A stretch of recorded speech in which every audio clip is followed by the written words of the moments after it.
അസ്സലാമു അലൈക്കും വറഹ്മത്തുള്ളാഹി.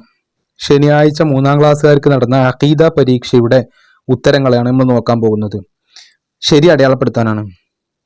അസ്രായിൽ അലൈഹിസ്സലാം, അസ്രായിൽ അലൈഹിസ്സലാമിന്റെ ജോലി എന്താണ്? കൈ പിടിക്കൽ, റൂഹുകളെ പിടിക്കൽ, തല പിടിക്കൽ. വളരെ സിമ്പിളാണ്, റൂഹ് പിടിക്കലാണ്. അടുത്തത് റിൽവാൻ അലൈഹിസ്സലാം, നരകം കാക്കൽ, ഭൂമി കാക്കൽ, സ്വർഗം കാക്കൽ. വളരെ സിമ്പിളാണ്, സ്വർഗം കാക്കൽ. അടുത്തത് ഇസ്രാഫീൽ അലൈഹിസ്സലാം, സൂർ എന്ന കാഹളത്തിൽ ഊതുന്നവർ, വീട്ടിൽ ഊതുന്നവർ. വളരെ സിമ്പിൾ ചോദ്യം. എന്താണ് ഉത്തരം? ഇത്. അടുത്ത മാലിക് അലൈഹിസ്സലാം, വീട് കാക്കൽ, സ്വർണം കാക്കൽ, നരകം കാക്കൽ. ഇതാണ് ഉത്തരം, നരകം കാക്കൽ. റഖീബ് അതീദ് അലൈഹിസ്സലാം, നന്മ തിന്മ എഴുതൽ, കളി എഴുതൽ, കണക്കെഴുതൽ. ഇതാണ് ഉത്തരം, നന്മ തിന്മ എഴുതൽ. അടുത്തത് പൂർത്തിയാക്കാം. അള്ളാഹുവിന് ആദ്യവും അവസാനവും ഇല്ലാത്തവനാണ്. ഇല്ലാത്തവനാണ് എന്ന് എങ്ങനെ എഴുതുക? അത് എഴുത്തിന്റെ സ്പെല്ലിങ് തെറ്റിയ മാർക്ക് കുറയും. അള്ളാഹു ഒന്നിനെയും ആശ്രയിക്കാത്തവനാണ്. ആശ്രയിക്കാത്തവൻ, അതാണ് ഇവിടെ എഴുതേണ്ടത്. ആരാധനക്ക് അർഹൻ സർവ്വലോക രക്ഷിതാവായ അള്ളാഹു മാത്രമാണ്. അടുത്തത് ഈമാൻ കാര്യങ്ങളിൽ രണ്ടാമത്തേത് മലക്കുകളിൽ വിശ്വസിക്കലാണ്. അപ്പൊ ഇത് കറക്റ്റ് എഴുതി കഴിഞ്ഞാൽ 12 മാർക്ക്.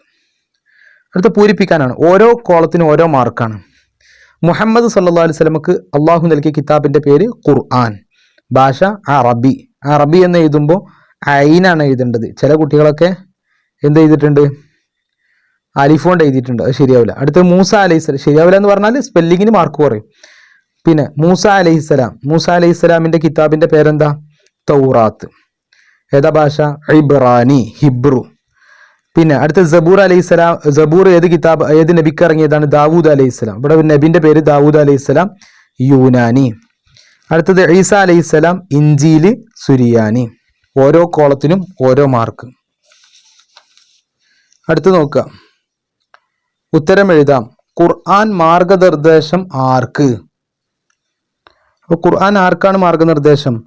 ലോകാവസാനം വരെയുള്ള മുഴുവൻ ജനതക്കും. ഇതാണ് അതിന്റെ കറക്റ്റ് ആൻസർ. ഇത് എഴുതിയാലേ മാർക്ക് കിട്ടുള്ളൂ. ലോകാവസാനം വരെയുള്ള മുഴുവൻ ജനതക്കും. അടുത്ത ക്വസ്റ്റ്യൻ, ഖുർആൻ അവതരണം പൂർത്തിയായത് എത്ര വർഷം കൊണ്ടാണ്?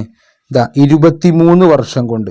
ഇങ്ങനെ അക്കത്തിൽ എഴുതിയാലും ഇങ്ങനെ എഴുതിയാലും, ഇനി മലയാളത്തിൽ നമ്മൾ എഴുതുന്ന ഈ 23 ഇങ്ങനെ എഴുതിയാലൊക്കെ മാർക്ക് കിട്ടും. അടുത്തത് മലക്കുകൾ ആരാകുന്നു? ഇവിടെ ശ്രദ്ധിക്കേണ്ട, മലക്കുകൾ ആരാകുന്നു എന്ന ചോദ്യത്തിന്റെ ഉത്തരം എഴുതുമ്പോൾ ശ്രദ്ധിക്കേണ്ടത് പൂർണ്ണമായി എഴുതണം.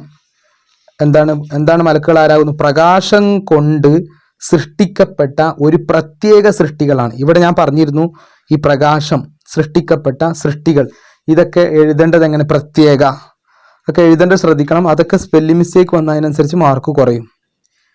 അടുത്തത് ഈമാൻ കാര്യങ്ങൾ എന്ന് പറയുന്ന ഏതിന്? ഇതൊക്കെ നമ്മൾ വീഡിയോയിൽ പറഞ്ഞിരുന്നു. എന്താണ്? വിശ്വാസപരമായ കാര്യങ്ങൾക്ക് ഈമാൻ കാര്യങ്ങൾ എന്ന് പറയുന്നു. അടുത്തത് മലക്കുകളുടെ വിശേഷണങ്ങൾ. മലക്കുകളുടെ വിശേഷണങ്ങൾ ഇവിടെ ഇഷ്ടം പോലെ ഉണ്ട്. നിങ്ങൾക്ക് എളുപ്പമുള്ളത് എഴുതിയാൽ മതി അല്ലേ? അവർക്ക് ഉറക്കമോ മറവിയോ ഇല്ല, അവർക്ക് അന്നപാനീയങ്ങൾ ആവശ്യമില്ല, ക്ഷീണമോ മടിയോ ഇവർക്കില്ല. ഇങ്ങനെ കഴിയുന്ന ഇഷ്ടമുള്ളത് എഴുതുക. അടുത്ത് ഇന്നാ നഹ്നു ഡാഷ്, ഇന്നാ നഹ്നു നസ്സൽന ദിക്റ വ, ഇവിടെ നിന്നാണ് ചോദ്യം. ഇന്നാ നഹ്നു നസ്സൽന ദിക്റ വ ഇന്നാ ലഹു ലഹാഫിദുൻ.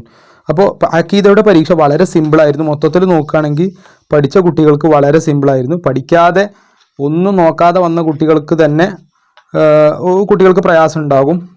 എന്നാലും ക്ലാസ് ശ്രദ്ധിച്ച് പിന്നെ കൃത്യമായി മദ്രസയിൽ വന്ന അറ്റൻഡൻസ് ഉള്ള കുട്ടികളാണെങ്കിൽ ഒരു ആവറേജ് മാർക്കിനൊക്കെ ജയിക്കാൻ കഴിയും.